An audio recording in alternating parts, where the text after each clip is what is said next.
দীর্ঘ বিরতির পর আবারও ব্যাট বলের উত্তাপে ফিরছে বাংলাদেশ ক্রিকেট।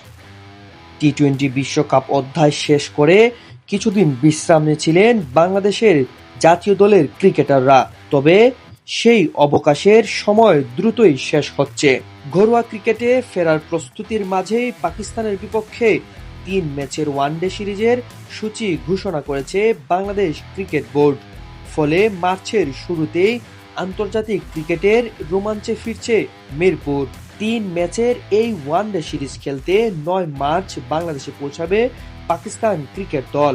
অধিনায়ক সালমান অলি আগারের নেতৃত্বে সফরকারী দল ঢাকায় এসে প্রস্তুতির সুযোগ পাবে। সিরিজের সবগুলো ম্যাচই অনুষ্ঠিত হবে মিরপুর শেরে বাংলা জাতীয় ক্রিকেট স্টেডিয়ামে। ১১ মার্চ প্রথম ওয়ানডে দিয়ে শুরু হবে লড়াই। একদিন বিরতির পর ১৩ মার্চ দ্বিতীয় ম্যাচ এবং ১৫ মার্চ তৃতীয় ও শেষ ওয়ানডে অনুষ্ঠিত হবে।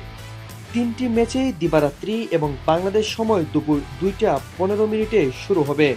দুই দল সর্বশেষ ওয়ানডে মুখোমুখি হয়েছিল ২০২৩ সাল বিশ্বকাপে। আর দেশের মাটিতে পাকিস্তানের বিপক্ষে বাংলাদেশ শেষ দ্বিপাক্ষিক ওয়ানডে সিরিজ হয়েছিল ২০১৫ সালে। প্রায় এক দশক পর আবারও ঘরের মাঠে পাকিস্তানকে আতিথ্য দিচ্ছে টাইগাররা। ৮ দিনের এই সফরে ৩ ম্যাচের পাশাপাশি অনুশীলন ও বিশ্রামের জন্য সময় পাবে পাকিস্তান ক্রিকেট দল। সিরিজ শেষে ১৬ মার্চ বাংলাদেশ ছাড়বে তারা। আইসিসির বড় কোনো টুর্নামেন্ট না থাকায় চলতি বছরের দ্বিপাক্ষিক সিরিজেই ব্যস্ত সময় কাটানোর কথা বাংলাদেশের।